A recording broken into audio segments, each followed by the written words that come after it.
My mother was 82. She felt sick. She needed a hospital. My car was in the shop. I asked my wife, "Please, let me take yours," she said. "She's your mother, your headache," I answered with one word, "Fine." The next day, she called me in a panic 35 times. Before we go on, let me ask you something. Write in the comments. Has someone close to you ever refused to help when you truly needed it? And who was the one who showed up for you then? Make sure you're subscribed, because this story will stay with you. Let's begin. Margaret Miller never said, "I do everything for you." She simply showed up at every youth wrestling match in the old community gym, found a seat high up in the bleachers with a thermos and a plaid blanket, and stayed until the very last bout. Little Mark once asked why she dragged that blanket around when the gym was warm. Margaret answered, "What if you get hit by a draft on the way out? Those hallways are always cold. You come off that mat all sweaty after wrestling, like a little mouse straight out of a bathhouse. One gust of air and you'll catch something." He was 10. He felt embarrassed in front of the other boys. She did not care. She wrapped him in that blanket all the way through his senior year of high school. 12 years earlier, on a Wednesday in November, Mark's father, Daniel Miller, died. It was the kind of day that changes the color of every November for the rest of your life. Margaret did not fall apart. She sold the car, covered the funeral expenses, and told Mark only afterward, once the money had already been spent. He said then, "Mom, why didn't you tell me right away? Why didn't you call? I would have dropped everything and come." "You can't carry things like that alone," she answered. "Because you would have rushed over here head first and started deciding everything for me, worrying yourself sick. You have your own family, Mark, your work, your responsibilities. I'm a grown woman. I handled it because I had to, and I handled it." She lived on her Social Security in a small house on the edge of Springfield, Missouri, in an older neighborhood where people still knew which porch belonged to whom. Every Sunday, she cooked a hot lunch for anyone who stopped by. In 12 years of widowhood, she had not called once to ask for help or complain. Not once. Mark was 53. On weekends, he coached kids wrestling at the same club where he had once competed himself. He had been married to Natalie for 11 years, and for all 11 of those years, he believed keeping peace in the house was the same thing as having a family in it. He confused patience with love, habit with marriage. He was wrong, but to see it, he needed one very specific morning. Wednesday, 7:42 in the morning. Mark stood in the kitchen, watching the coffee maker bleed a thin black stream into his cup when his phone buzzed on the counter. The screen showed his mother's name. "Son, forgive me for waking you so early." Her voice was unusually thin, with a strange broken note in it. "I'm probably panicking over nothing, and I shouldn't be calling you about such nonsense, but something is pressing hard in my chest. It's difficult to breathe, and my left arm feels strange today. It went numb, like it isn't even mine. It's probably the weather changing. My blood pressure is just jumping around. Please don't worry. I already took a pill. I'll lie down for a little while, and it'll pass." "Mom, what pill did you take exactly?" "Well, that round one for blood pressure. White or yellow?" They were lying there next to each other. "Oh, Mark, I don't remember. Good Lord, I have a whole battery of them on the nightstand, standing there like soldiers on parade, and they all look the same. Mom, don't take anything else. I'm leaving right now." "Good Lord, why?" "Wait half an hour, sweetheart. Maybe it'll go away on its own. I'll move around a little. I put a heating pad on my chest. I think it feels better. Or maybe not better. I can't quite tell. I'm still half asleep. Don't come. You'll just waste your time." Mom, stop arguing. I'm coming. 82 years old, and she was still apologizing for asking for help. His Ford Escape was at the repair shop. The alternator had gone out, and they had promised it back no earlier than Friday. In the driveway sat Natalie's gray Kia Sportage, filled to the brim with gas on Monday. But the immobilizer fob was attached to her key ring, and Natalie always kept that key ring with her. Without the fob, the car would not start. Natalie was upstairs in the shower. Mark went up to the bathroom and knocked. "Natalie, come out for a minute, please." "This is urgent." The water kept running. He knocked louder. "Natalie, open the door." The water stopped. There was a long pause, at least 30 seconds. Then she appeared on the upstairs landing. Towel wrapped around her hair, robe tied neatly, completely calm. Like someone interrupted in the middle of something important for no real reason. "I need your car right now, literally for half an hour. Mom has strong chest pain, and her arm is going numb. This looks a lot like a warning sign before a heart attack. 10 minutes. I'll get her to the hospital fast and bring the keys right back." "Call her an ambulance, Mark. That's what emergency medical services are for." "Natalie, you know exactly why that won't work. Dad died 12 years ago for almost this same reason." The ambulance took 40 minutes to find our neighborhood. It got stuck somewhere in the side streets, and now Mom gets tachycardia from the sound of a siren alone. She'll panic in the ambulance. It's a straight 10-minute drive from here. On these untreated winter roads, an ambulance will take twice as long. We don't have that kind of time. Natalie crossed her arms and leaned against the doorframe. "I have dinner plans tonight with Ashley and the girls. We haven't seen each other in a month, and before that, I have a brutal workday, back-to-back meetings. I'm not going to wreck my plans and spend the whole day sitting in some hospital hallway because of your emergencies. I'm not asking you to come with me or sit in a hallway. I just need the car keys. I'll do everything myself." "Mark, let's be honest. She's your mother, not mine. You have a problem, so figure it out yourself. Don't dump it on someone else's shoulders." The door closed. It did not slam.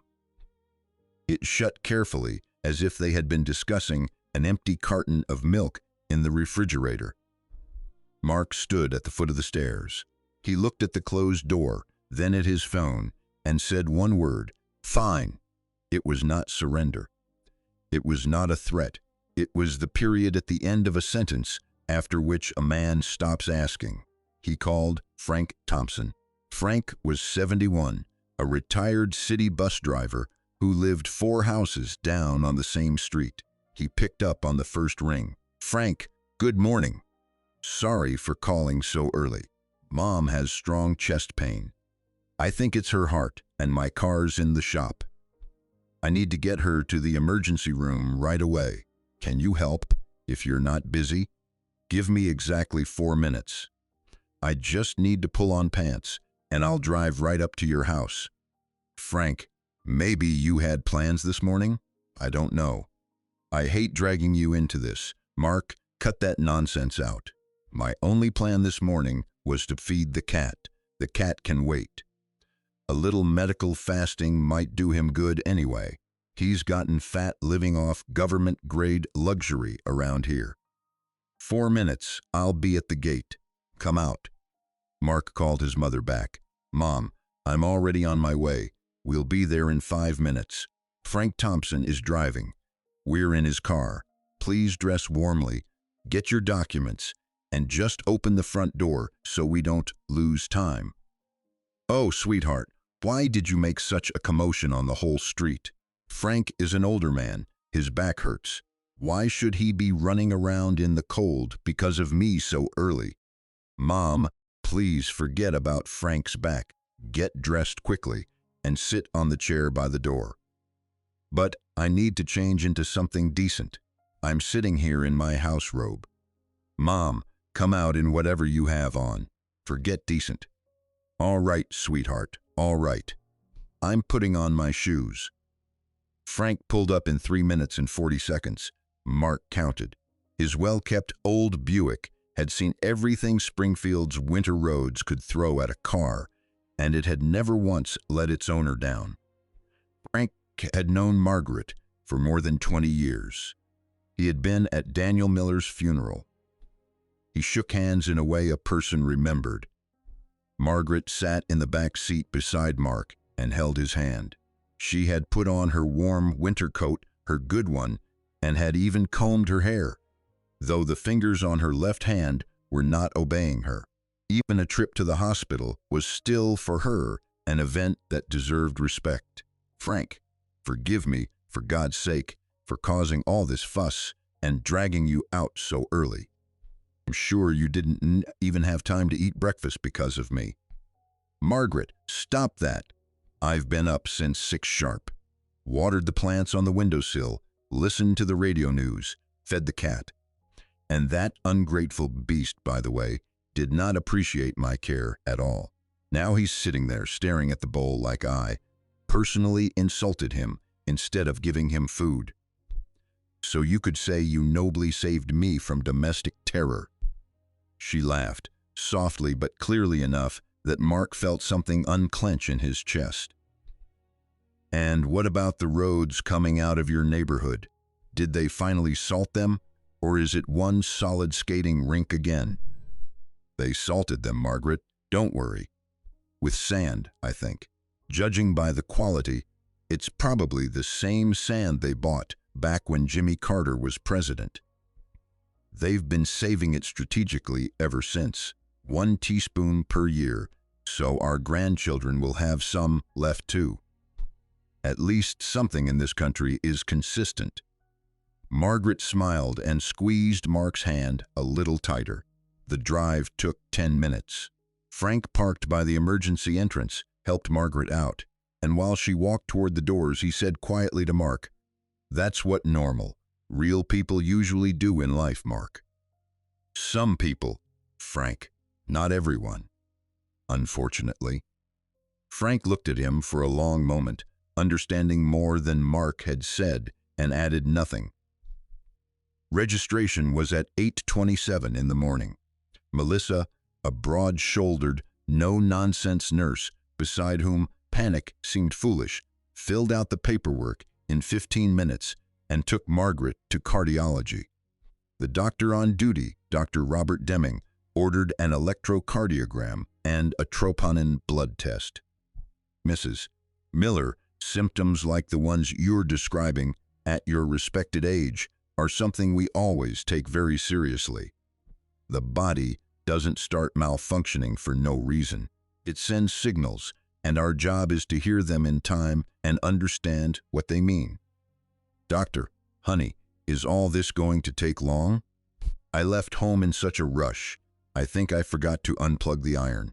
I'd hate for something awful to happen." "Mrs. Miller, your iron can wait. Your son can go check on it.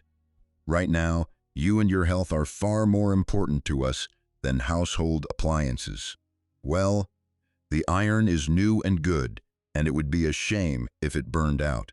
But me, I've already lived my life. I'm old. What's there to be sorry about?"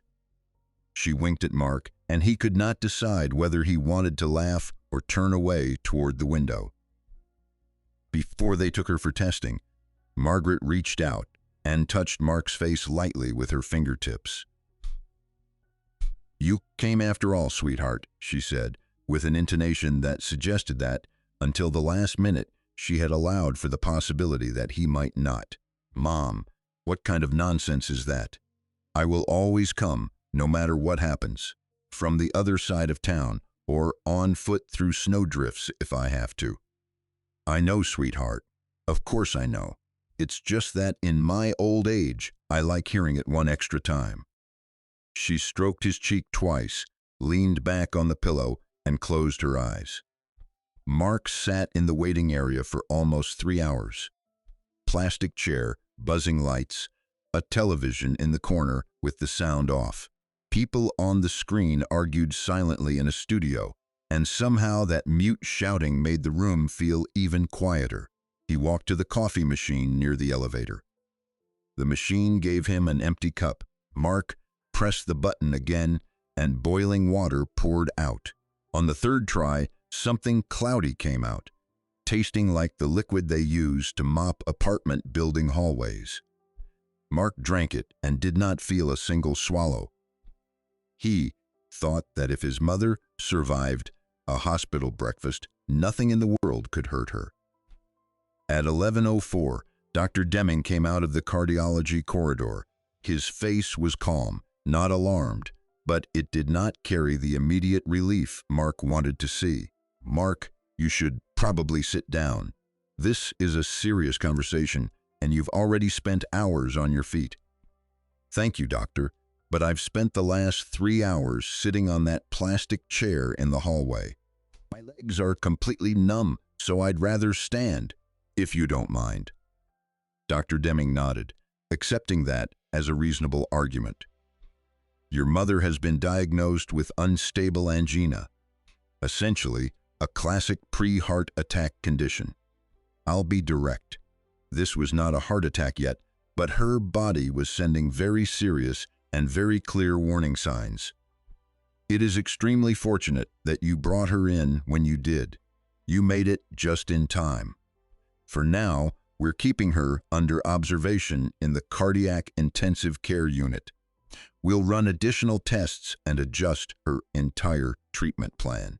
At this moment, her condition is stable, and there is no immediate threat to her life." "Doctor, can I see her?" "Yes, of course. You can stop in briefly." By the way, the first thing she asked was whether the television in the room works and whether it gets her favorite shows. In her situation, I consider that the most reliable and encouraging sign. Mark let out a short breath of relief and took out his phone. Not a single message from Natalie, not one. He put the phone back in his pocket and walked to the room. Margaret was half sitting against the pillows, tucked under a hospital blanket, and she looked much better than she had that morning. Color had returned to her face, and her eyes had that familiar, slightly teasing look that meant her mind was running at full strength. "Sweetheart, can you imagine? The television here gets only 3 channels, and on all 3 of them, somebody is cheating on somebody, yelling at somebody, and dividing property from morning to night. For a sinful second, I wondered whether they'd put me in cardiology by mistake and actually sent me to the psychiatric ward. Mom, stop. You absolutely cannot get worked up over television shows right now." "Oh, for heaven's sake. I'm not worked up at all, Mark. I'm constructively criticizing modern broadcasting. Those are completely different things. It's good for morale." He sat beside her on a chair, and she reached for his hand with a familiar, calm movement, as if checking that he was still there. They watched half of a game show, and Margaret suggested playing her own game, naming American cities from the letters printed on hospital equipment. From the letters in cardiac monitor, she produced Denver, Atlanta, and Madison. Mark managed only Miami and Tulsa, for which he was informed that even her roommate would have done better if she had not been asleep. "Mom, that's not fair. You're clearly cheating. Cardiac monitor is 2 words. That gives you a whole puzzle. Mark, let's be realistic. I'm in my 83rd year, and I'm lying in cardiology on a government-issued hospital bed. In my position, I'm allowed absolutely everything, including a small violation of language rules." He laughed and squeezed her palm a little tighter.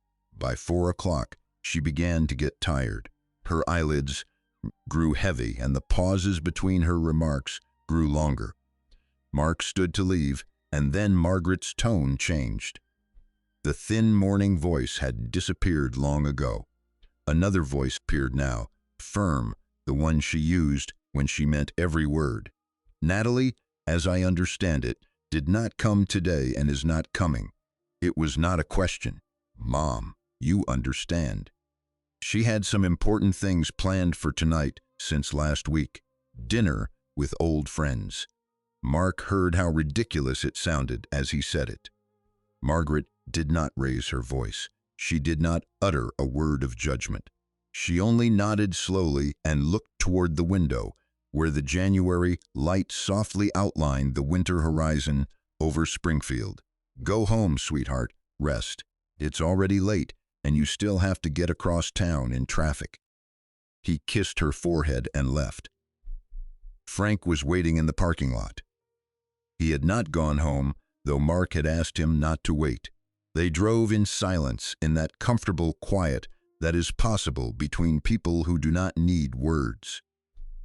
Outside the window, frost glittered on the branches in the glow of streetlights, and fine snow blew from the rooftops. And somewhere on that road, Mark realized he was no longer angry at Natalie. He had simply had enough. He woke up the next morning before his alarm, a sure sign that something was lying on his chest that sleep had not managed to move. Natalie slept beside him, her breathing even and peaceful. Mark quietly went downstairs, turned on the coffee maker, and did not bother to soften its grinding noise. Natalie had chosen dinner with her friends over his mother being taken to the hospital. She appeared in the kitchen about 20 minutes later in a robe, face still sleepy. How's Margaret? What did the doctors say in the end? Not Mom. Not your mother-in-law. Just Margaret by name, as if she were some distant acquaintance from somebody else's anniversary party. She's stable. They stabilized her completely. They diagnosed a pre-heart attack condition. The doctors decided to keep her in the hospital at least one more day for observation. Mark, listen. Yesterday really was an insanely difficult and heavy day for both of us. I lost my temper, and now I'd really like to talk calmly and explain everything. Don't, Natalie, please. Let's not do the long explanation thing. What do you mean, don't? We've been together for 11 years. We can't just bury problems in silence. It means everything I needed to know about us and about your attitude toward my family. I heard with perfect yesterday morning, right there by the stairs. He finished his coffee, standing up, and took his jacket from the hook. His car was still in the shop. He called Frank, who was already warming up the engine. Where exactly are you going this early? Natalie asked. There was not alarm in her voice. There was confusion. To the hospital. To Mom. He closed the door behind him and did not turn around. In the hospital room, Margaret was already sitting up in bed in her own nightgown. She had refused the hospital gown after the first night, earning her son's silent respect. Her glasses sat on her nose, and a crossword book lay open on her knees. Sweetheart, help me out. An 8-letter word meaning treachery. Third letter is E. Mark froze in the doorway. Margaret looked up over her glasses with an utterly untroubled expression. I mean strictly the crossword clue, Mark. What did you think I meant? He burst out, laughing so hard that Nurse Melissa looked in from the hallway, assessed the situation, and disappeared again, shaking her head. Mom, you did that on purpose. Admit it. Mark, listen to an old woman. I am 82 and I am in the cardiac intensive care unit. If I don't joke and lighten the atmosphere around here, who in this family is supposed to do it?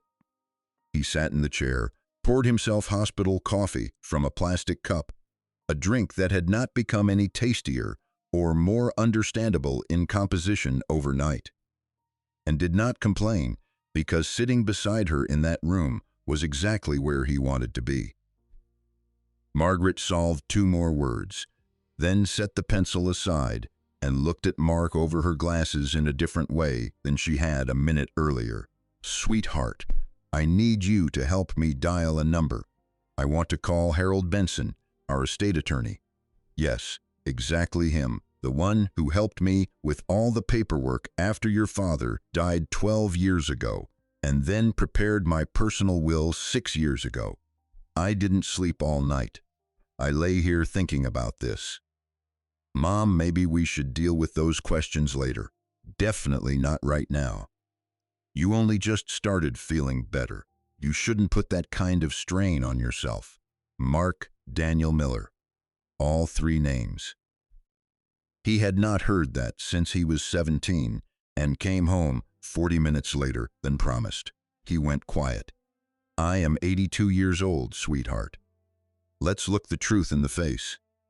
I'm lying in a cardiology bed with a diagnosis that does not exactly suggest I have an endless amount of time for decisions I keep putting off. And I'm not going to keep postponing what I have already postponed for far too long. She took a folded piece of paper from her glasses case, folded into quarters, with the attorney's number written in her careful, even handwriting, prepared. This woman did not make decisions in a wave of emotion. The decision had been ripening for a long time, and Wednesday had not been the cause. It had been the final comma in a long sentence. Margaret dialed the number at 9:22. The attorney answered on the second ring. Harold, good morning. Forgive me for bothering you at this hour. This is Margaret Miller. Do you remember me? There was a pause on the other end. Then a man's voice, surprised by its tone but perfectly polite. Mrs. Miller, good morning. Of course I remember you. How could I forget? How is your precious health? Health, Harold, is a fragile thing. And that is the respectable reason I'm calling you now. At the moment, I am in the cardiology department at the city hospital. I need to redo my documents urgently, more precisely, my will. I have some very specific and very principled changes. Mrs. Miller, if that's the situation, I can come straight to your room around 2 o'clock this afternoon. Mobile notary and estate work are perfectly possible under these circumstances. Excellent. I'll be waiting for you at 2. And one more thing, Harold, a very important request. Bring absolutely every paper and draft connected to my previous document. We're starting with a clean slate. When she hung up, Mark asked, Mom, do you want me to step into the hallway during your conversation so I don't get in the way? She thought for a second. No, sweetheart. Don't go anywhere. Stay here. Harold Benson arrived 2 minutes before 2. It was the kind of punctuality that spoke of a habit of valuing other people's time. Dark gray suit, leather briefcase, silver in his hair. He shook Mark's hand firmly, nodded, and sat across from Margaret, spreading documents out on the nightstand. Mrs. Miller, good afternoon. I'm sincerely glad to see you in good spirits. Though of course I'm very sorry we're meeting under such specific hospital circumstances. Harold, I'm glad too. By the way, the last time you came to see me, you had on a blue tie. This gray one suits you much better. It really freshens up the whole look. For a moment, the attorney lost the thread. He was not used to clients in cardiology commenting on his wardrobe. I am in the hospital with an IV, but I'm not in a coma yet, thank God, Margaret added. My eyes and my attention are working perfectly, so let's get straight to business. And she got straight to business with such clarity that when Harold left 40 minutes later, he said quite wetly to Mark in the hallway, Mark, I must admit, your mother is thinking more clearly in legal terms right now than a good half of my perfectly healthy clients do in my office. Take care of her. She is an extraordinary woman. Mark stood against the hallway wall and did not move. For 40 minutes, he had sat in the corner of the room while Margaret dictated her wishes. Steadily, without hesitation, naming amounts, addresses, and account details from memory. He did not know every detail, and he did not need to. But he knew the result. The house in the old neighborhood, paid off long ago, the only address he remembered from childhood, would go to him. The bank accounts his father had added to for 30 years would go to him. The 1964 Chevy Impala, standing under a cover in the garage, the car Daniel Miller had restored with his own hands on weekends, would go to him too. On warm days, when the garage door stood open, it had always seemed as if his father was still somewhere nearby. And in a separate line, $5,000 went to the local shelter for homeless animals, where Margaret had helped once every 2 weeks for 11 years, feeding, walking, and fussing over cats no one wanted to adopt. Natalie's name did not appear in the document once. When Harold left, Mark returned to the room.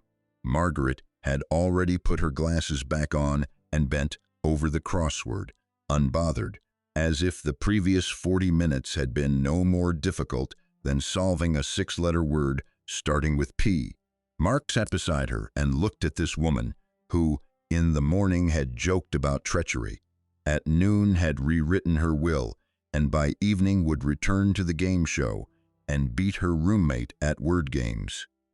And he thought he had spent 53 years trying to be worthy of her, and he had never once been sure that he had managed it. On Friday morning, Mark stood at the repair shop signing the bill for the alternator.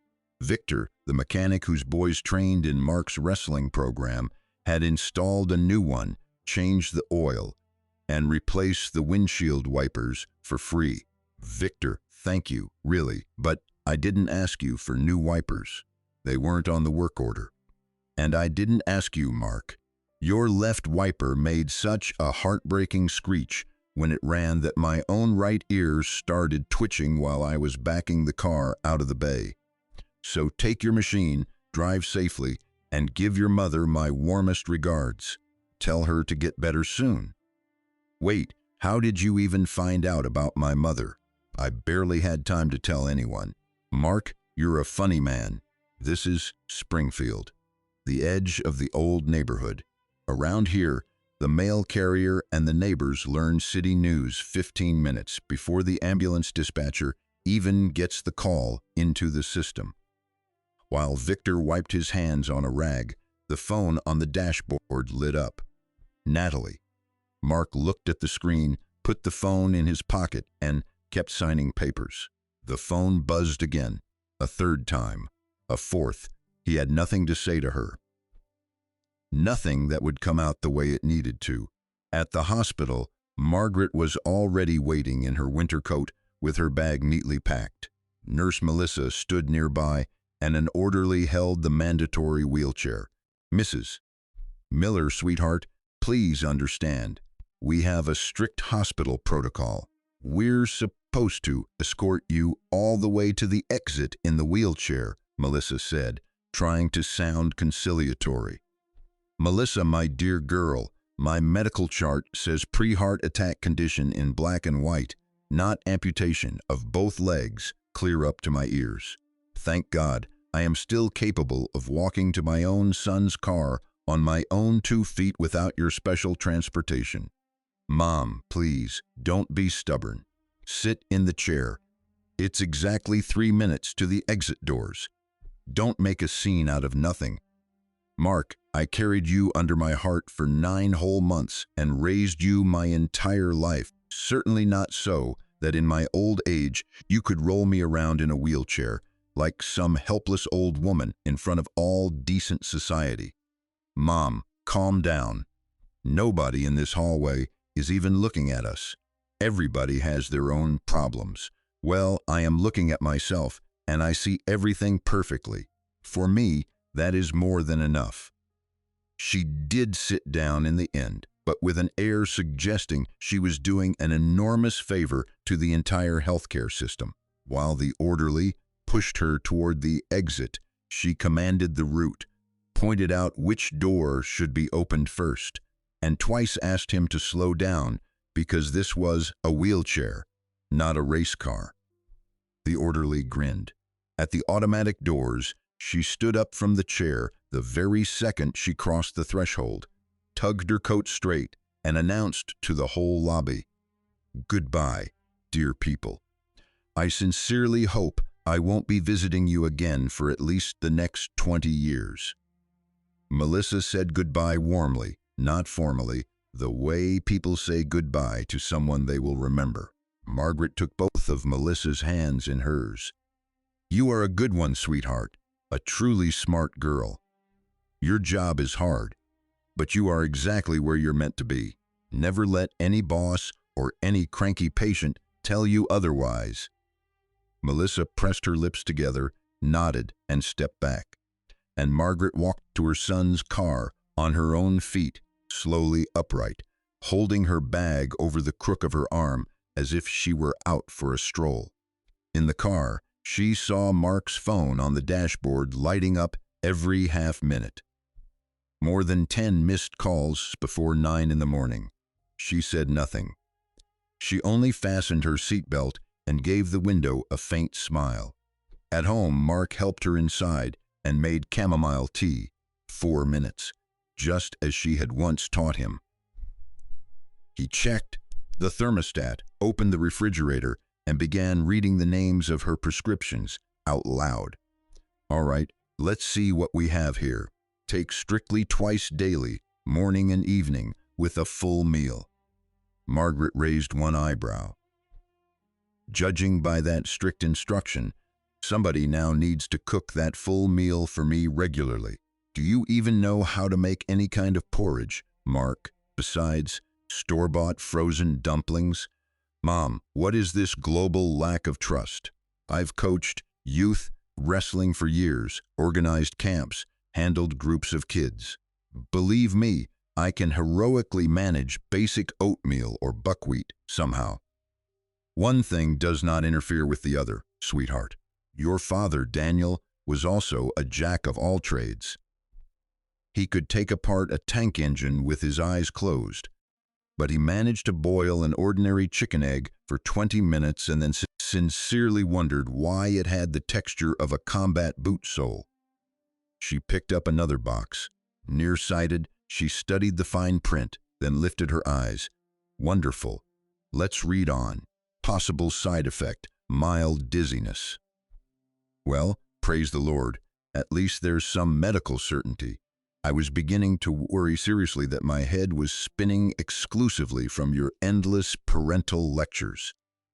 Mark laughed, and for a second, the kitchen became what it had once been. The same table, the same light from the window, the same smell of steeping tea, and a clean tablecloth. At this table, she had baked his birthday pie every year, helped him with algebra, and sat across from him the morning after his father died, holding his hand without saying a word. Sit down with me for a minute.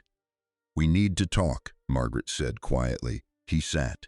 She reached across the table and covered his hand with her small, warm hands, the same hands that had buttoned his coat before school and waved from the bleachers. You have to understand me correctly, sweetheart. What I did yesterday with the attorney with all the documents and property is not really about Natalie.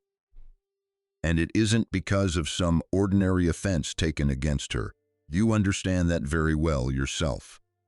Mom, why are you bringing this up now? Your father and I built this house brick by brick, board by board, with our own hands. We put our whole life into it, saved every dollar. And in the end, all of that should belong only to the person who understands the real value of work and knows what it means to build and create. Not to someone used to walking into everything ready-made and enjoying what others earned. She paused, then squeezed his hand a little tighter. Mark, tell me honestly, as your mother, are you happy in your marriage? He did not answer right away. Outside the window, a car passed slowly. The refrigerator hummed. Somewhere next door, a dog barked twice and went quiet. For many years now, sweetheart, you've come to every holiday of ours alone. And just to visit too. Always alone. The person who drops everything and always comes to help in the hardest moments deserves to have someone reliable standing beside him in that moment too, holding his hand. Yes, Mom, I know. I understand perfectly. She nodded slowly. Finally, she was hearing what she needed to hear. She patted his hand twice and let go. Well, what are we staring at? She nodded toward the phone, which was vibrating against the tablecloth again. Are you eventually going to answer that non-stop stream of calls, or are you going to keep hypnotizing the device? Not yet, Mom. Not now. The corner of her mouth moved almost imperceptibly. Not yet, she repeated softly, tasting the words. Mark came home that evening, parked in the driveway behind the gray Kia, and sat in the car for a minute, looking at 35 missed calls. Then he turned off the engine and went into the house. Natalie sat in the living room on the edge of the couch, still in her work clothes, clutching her phone with both hands. She lifted her eyes. They were red and sleepless. The outer restraint she always wore like a uniform jacket had cracked. I've been trying to reach you literally all day, Mark. Since early this morning, non-stop. My finger is tired from pressing the call button. I saw every one of your calls, Natalie. He hung his keys on the hook by the door and turned toward her. What is going on with you? Why did you stubbornly refuse to pick up and make me worry like that? I had time to imagine God knows what. I thought something terrible had happened to your mother. Calm down. Mom is fine. The danger has passed. She was officially discharged today, and I personally drove her home. Then why are you acting so strangely and demonstratively ignoring me? You know, Natalie, while my mother was lying in intensive care on Wednesday, covered in monitors with an IV in her vein, while I sat in a hallway on a hard plastic chair for 3 endless hours and prayed while our neighbor Frank, who by the way is 71 years old, sat in his car in the hospital parking lot and waited for us simply because decent people do that when someone is in trouble. You were having a lovely dinner at a restaurant with your friends and cheerfully discussing the latest gossip. You knew Mom was sick. I knew that. And most important, Mom knows it now too. He did not raise his voice. Yesterday, Mom changed her will completely with the attorney. All real estate, accounts, and the classic car are now left exclusively to me. Your name no longer appears anywhere in that document. Not in a single line. Silence.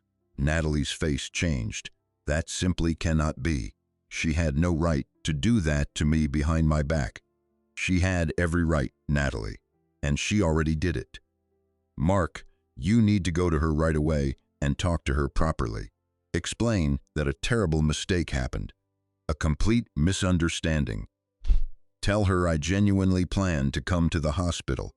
I just had things overlap. Work, the meeting, dinner. Listen to me carefully, Natalie. Mom made her conscious decision yesterday. Exactly the same way you made yours Wednesday morning. Deliberately, coldly, and without anyone's approval. In all 82 years of that woman's life, she has never, do you hear me, not once chosen friendly get-togethers or a restaurant dinner over a person who badly needed her. She simply understood everything about you and finally stopped waiting for basic human warmth from where it was never coming. Natalie opened her mouth but said nothing. At that moment, her phone buzzed on the arm of the couch. The screen showed Margaret Miller. Natalie looked at the screen, then lifted her eyes to Mark, wide and hopeful. Mark took his keys off the hook. I have to go. I'm going back to Mom's. Mark, wait. Let's sit down and talk everything through like normal people. You can't just walk out like this. Actually, now you probably really should answer that call. He opened the door. The January air touched his face, cold, clean, and completely free. Mark exhaled so deeply that he surprised himself with how long he had been holding his breath. Maybe 3 days, maybe 11 years. He got into the car and started the engine. The radio came on softly, playing something old the kind of melody his father used to hum on Saturday mornings in the garage while working on the Impala. Mark let the music play and pulled away. In the rearview mirror, the house grew smaller and smaller. He did not come back that night. And somewhere inside, in the place where a person knows something before he is ready to say it out loud, he understood that this was not just for one night. He had not been married for 11 years. He had endured for 11 years. There is a difference. And in the house on the edge of Springfield, the kitchen light was on. Margaret Miller, wrapped in a blanket on the couch, was flipping through the crossword she had not finished at the hospital. In half an hour, Mark would arrive, and she would steep his tea for 4 minutes, exactly as it should be done. She would set out a second cup, because that was what love looked like when you stopped calling it a sacrifice and started calling it life. And tell me honestly, what would you have done in Mark's place? Have you ever seen someone reveal their true character in one hard moment? Leave your thoughts in the comments. Give this video a like if the story moved you, and subscribe to the channel. Tap the bell too, so you don't miss the next story when it arrives.